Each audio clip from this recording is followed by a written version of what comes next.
Previously, Shai Massoud advises our undercover reporter on how to set up a pro-Israel movement in Britain. And that's it. That's the way you establish organization. Tensions remain high after a dispute over anti-Semitism at the Labour conference. I saw Jackie Walker on Saturday and thought, you know what, I can take her. She's like 5'2" and tiny. Whoa. Oh my gosh. Well, that says it all. In part 3 of the lobby, our undercover finds himself at the center of a scandal as he secretly records events described by the media as anti-Semitic acts. For the first time, the other side of the story.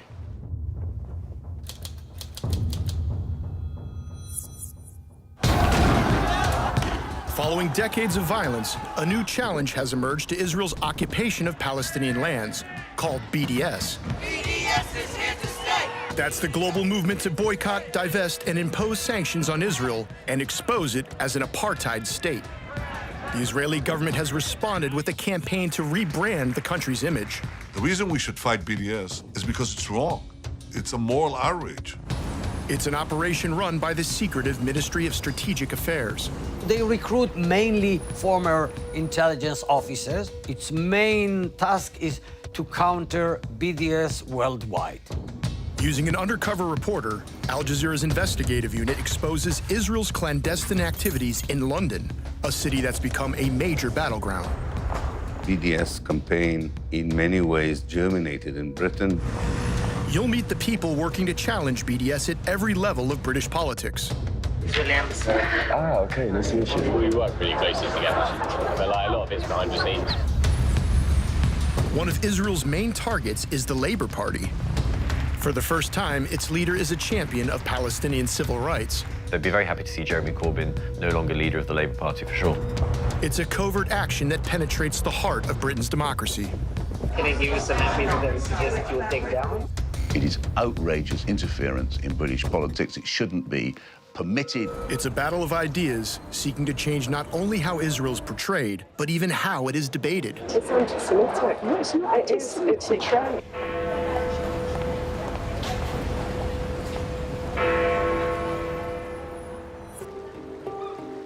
The Labour Party is holding its annual conference in Liverpool. For the first time, the leader of a major British party is an outspoken critic of Israel. The Israeli embassy has sent its senior diplomats to canvass opinion. Our undercover reporter attends a private meeting of sympathetic labor activists. The ambassador, Mark Regev, tells them what to expect. Some of the people here are more Palestinian than the Palestinians. And the fashion is, if you are on the left today, you are probably very hostile to Israel. If not anti-Semitic. I think when you... Ambassador Regev suggests a message that should be delivered to other Labour Party members. It's why are people who consider themselves progressive in Britain supporting reactionaries like Hamas and Hezbollah? We've got to say, in the language, I think, of social democracy, these people are misogynistic, they are homophobic, right? They are racist, they are anti-Semitic, they are reactionary. I think that's what we need to say. It's an important message. Jeremy Newmark, the chairman of the Jewish labor movement, reveals how the message worked with a close ally of Jeremy Corbyn. Just to get Clive Lewis as one of Corbyn's key lieutenants onto an openly Zionist JLM platform took a lot of heavy lifting. Clive Lewis, MP for Norwich South. Look, it's a real pleasure to have been invited here tonight. I've known Jeremy for over 20 years, since my time working with the Jewish... Lewis's decision to condemn anti-Semitism at a JLM event was viewed as a tactical victory for the faction inside Labour that opposes Jeremy Corbyn. Corbyn is the party's first openly pro-Palestinian leader. The faction that supports him is called Momentum. We already have actually intelligence that from the Momentum political directors meeting last night, they passed a vote of censure in Clive Lewis just for coming to our meeting in Sweden. At the time, Jackie Walker was Momentum's vice chair. She believes that reports of a crisis of anti-Semitism were a consequence of the same ruthless party infighting. Some of us would say it was mostly a constructed crisis for political ends. I would say, there is a crisis of the way that anti-Semitism is being manipulated and being used by certain parts of not just the Labour Party, but other parties and the media to discredit Jeremy Corbyn and a number of his supporters. I mean, let's disagree politically. I'm anti-Zionist, they are pro-Zionist. Let's have that argument. Let's have that argument, not this that's going on at the moment, no. Everything is wheels within wheels, you know? It's created a bit of division within momentum. The day before, I had a debate with Jeremy Newmark. At one point, he turned his back on the audience and whispered to me, "You're a court Jew." Now, anybody who is Jewish understands what that means. If you were being abused as a black person in the same way, you would be being called a house nigger. Did you report it to anyone in the party? I told my partner and I told some friends that had happened. It's very hard to use a system which is so discredited, which the compliance unit is. Shai Massoud, whose job at the embassy includes liaising with pro-Israel groups in Britain, ends the meeting with a summary of his achievements. The numbers, this year we did more than 50 events in the campuses of the universities of the embassy. There are more than 100 events that happen by the Israeli societies, by themselves, that they arrange in the campuses. And in addition to that, we did more than, I think, 8 receptions for young people in the embassy, including 3 receptions of 300 people that came, from the parliament. I will take a picture. Yeah. Should I take a picture of it? Yeah, you can take. Cheese. Back at the LFI stall, Shai and the Israeli delegation continued debating whether to wear the pro-Israel T-shirts. Shai has a dream. Shai has a dream. I'm going to make it come true today. He wants me to put on the T-shirt. But as Robin is my witness, I was going to put on that T-shirt today. And I have a dream that an activist will not be ashamed of what he's representing. I'm not ashamed of what I'm representing. It's a T-shirt, and it's such a huge message. It's a genuine question. If you say... One party member was attending her first conference. I heard there was a Labour Friends of Israel stall, and I thought this would be a really good opportunity to have a dialogue with a group I know who have a lot of influence, and it'd be very interesting to hear their ideas. So I found where their stall was. Can I just ask you, yes, we're very anti the settlements.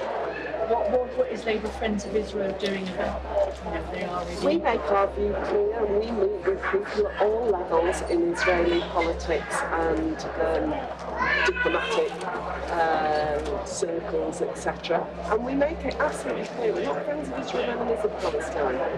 Hence our new campaign launching next month and that we're showcasing here. We believe in a two-state solution in coexistence and self-determination for both people, and that's really... How will that come about, do you think? Well, our job is to support any possible means that can bring it about.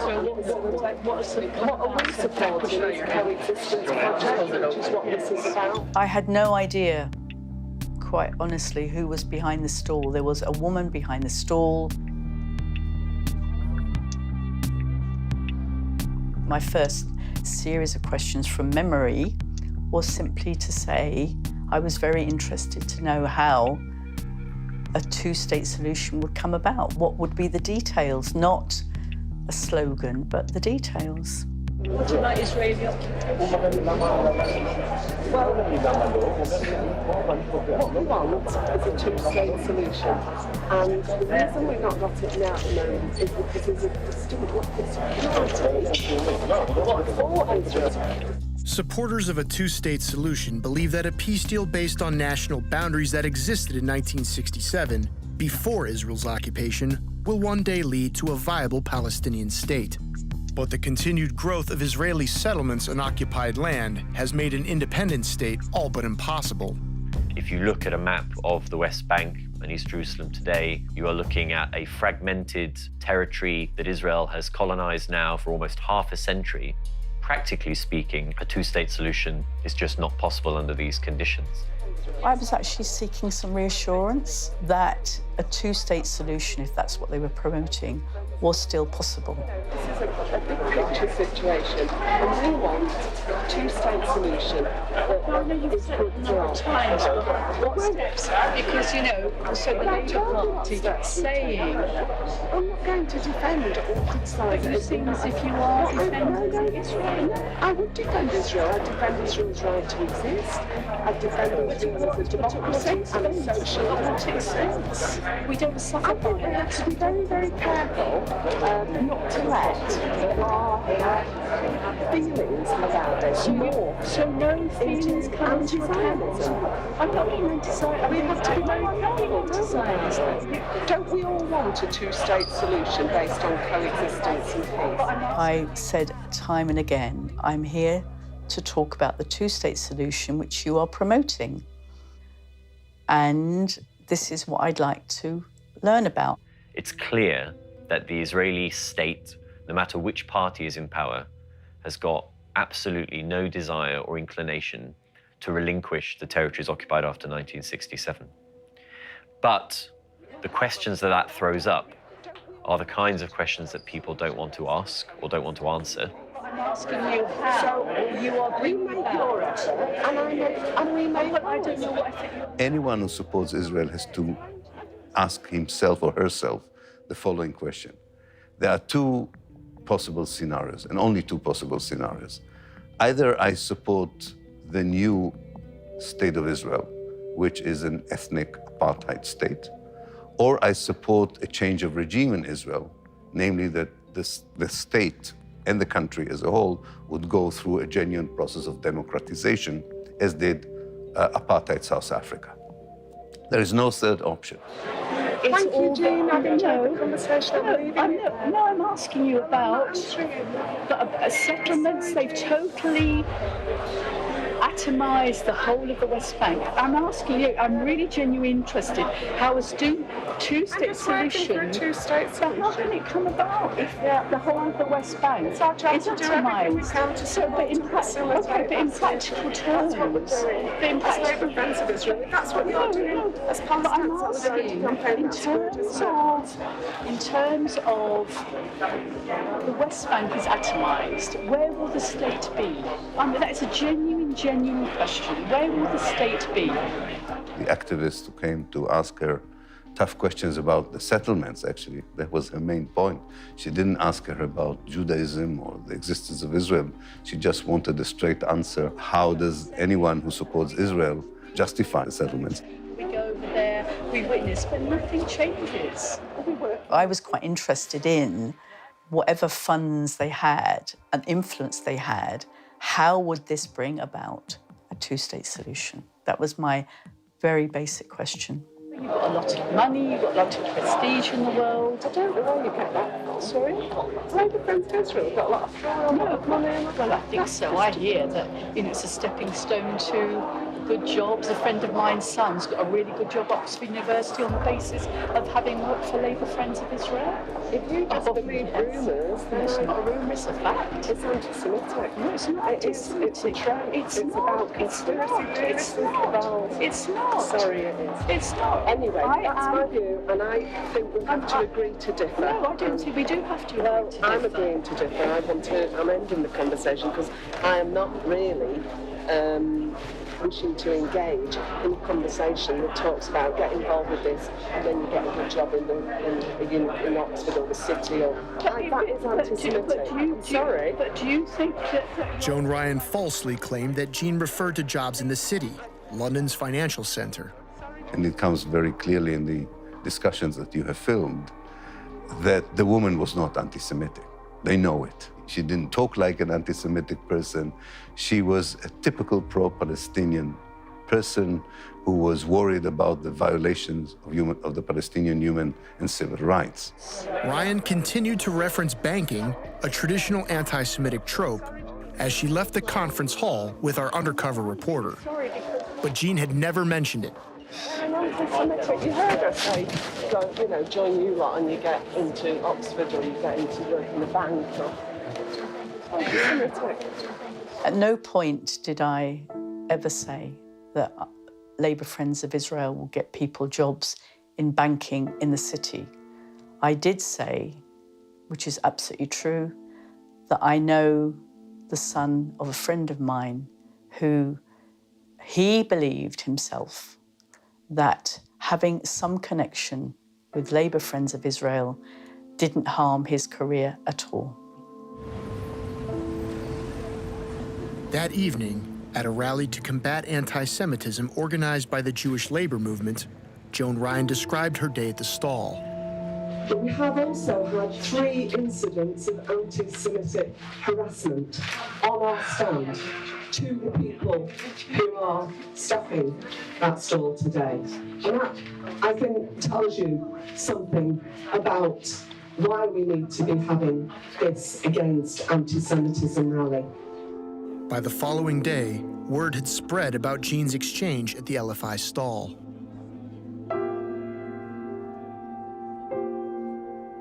Several MPs came by and expressed concern, including Jeremy Corbyn's former challenger, Angela Eagle. I think we had a couple of problems yesterday, but today's been better, where we did have one person towards the end of the day come and say the anti-Semitism is just being used to crush Jeremy, and that the allegations are sort of made up to a certain extent, which is obviously awful, but compared with stuff yesterday, it's sort of not that as bad.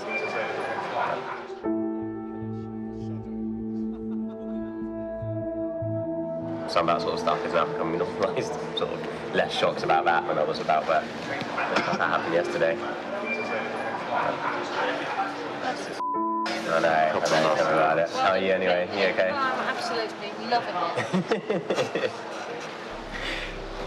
As well as Jean's case, other alleged incidents of anti-Semitism involve the attempt to replace the Labour leader, Jeremy Corbyn.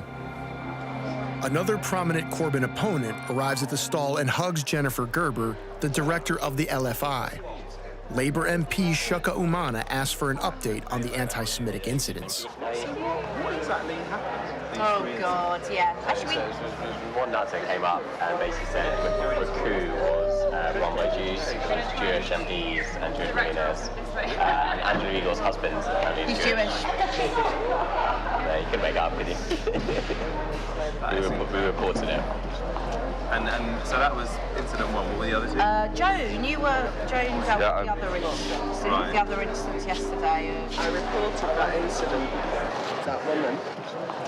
She took a video of me then.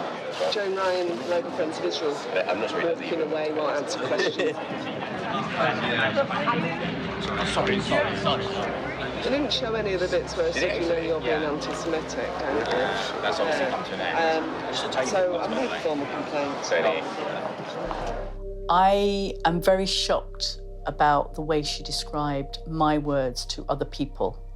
I feel very anxious and that she should be misinterpreting me totally to other people. I find that very, very worrying.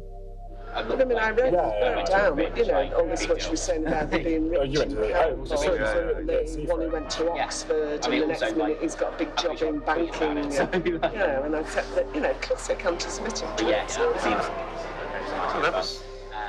I have no idea how she got from A to Z, going from my comment, which was what it was, to then saying he got a big job in banking. Maybe she believes her own trope, if that's the word they use. We had a woman saying, no, I've never seen anti-Semitism. My Jewish friends have. We said, well, it is real. Is it real? Is it really real? It's just being used to crush Corbyn. And I said, there's a bit, as a Jew, would you say that to any other, I've experienced homophobia, but I don't deny it. But anyway, it's only a few, I guess. That's the way to out of it.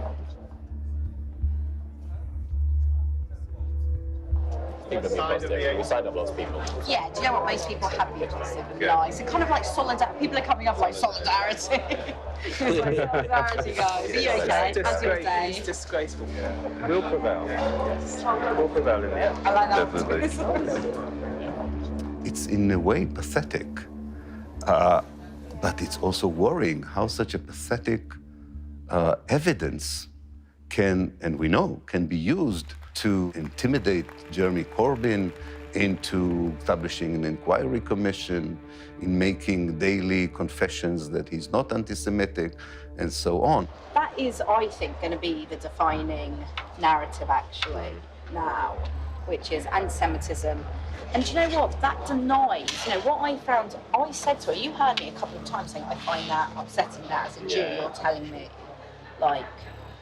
and she didn't give up. Yes. Yeah. I think it's, if an anti-Semite comes up, if somebody says to me, Jews, they're all big noses and control the world. I'm like, wow, but you're an anti-Semite, that's terrible. Someone like her worries me more, because is she an anti-Semite? I don't know. But she basically denies the fact that it exists. She just thinks it's made up. And the group discusses which act of alleged anti-Semitism was worse. Rubin believes that Jean's discussion with Joan Ryan was amongst the most serious. I know. It's just the stuff yesterday was like explicit anti-Semitism. Difficult Moments woman who told us that anti-Semitism, is being concocted to crush Corbyn. That is what she said. And I think people, if we're not getting it out there. Yeah. But is that anti-Semitic, guys? I don't know, That's the guy. I don't know where my line is anymore. I think it's different to yesterday. I think if it makes you feel uncomfortable, I think that's the point at which you call it out and report it. And that's why Joan convinced me to report the one yesterday, because I was made to feel uncomfortable. Yeah. And although nothing anti-Semitic was said, I'm sure there were undertones of it, and it was brought upon by that context. I thought Labour Friends of Israel were talking about Palestine because they were promoting a two-state solution. Now I find they don't want to talk about Palestine. And if you do talk about Palestine, it would appear you're kind of sucked into having an accusation of anti-Semitism brought against you. At the end of the day, if you feel offended by it and uncomfortable for it, this should be a safe space, and anything that breaks that should be reported, I think. There is that line, obviously. So they're really scratching the bottom of the barrel to make a list of 2.5 cases of anti-Semitism. 2 out of the 3, they themselves are not totally sure that they fall into their own strict definition of anti-Semitism. Jean was unaware that her exchange with Joan Ryan had made national news and that a complaint of anti-Semitism was lodged. I felt overwhelmed by being at the conference. I had no idea there would be so many things to go to, so many interesting workshops to go to, seminars at the same time as people speaking in the main hall. My husband hadn't been very well, so we actually left a day early. Shortly after, Joan Ryan's assistant emailed Robin asking him to be a witness to Jean's alleged act of anti-Semitism. I kind of feel it was an anti-Semitic, trope against Israel and Jews controlling and having power and money. I thought I think, although she didn't say Jews and she said Israel, it's definitely on the line. Do you know what I mean? Because if she had said the word Zionist, I would have said 100%, 100%. Despite being unsure of what he had witnessed, Richardson had no qualms about the expulsion of a fellow Labour Party member. How it works is, you make the complaint to the Malayan Party within their own rules will decide. I suspect, I don't know, but I suspect this woman might be potentially banned, but she did say something that was anti-Semitic. After Jean had left the conference, she was contacted by a Labour Party investigator. He would only say that it was about a serious incident. I was thinking, had I seen a fire take place? Had I seen someone throw a bottle? Had I seen a fight break out? I was really racking my brains thinking, what incident had I seen? Was I aware of? Was I a witness to something?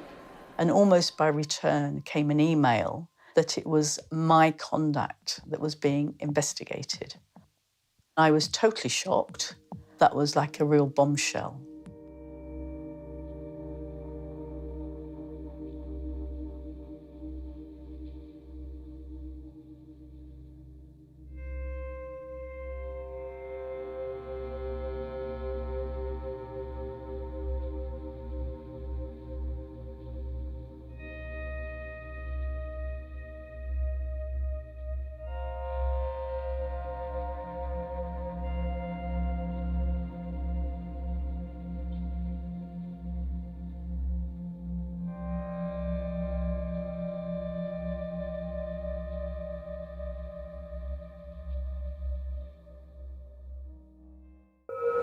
In part 4, the senior political officer at the Israeli embassy wants a private word with our undercover reporter. I wanted to speak with you. This is doing actually over a coffee, but yeah, just let's do it on the way to the event. Okay, whatever, if you like. There seems to be a problem. I can give you an idea, but you need to approach them independently. Do you understand? And when does lobbying become espionage? Can I give you some MPs that I suggest that you will take down? Well, you know, if you look hard enough, I'm sure that there is something that they're trying to hide. It strikes me that this is the sort of job which the intelligence services should do, to have a good look at what's going on.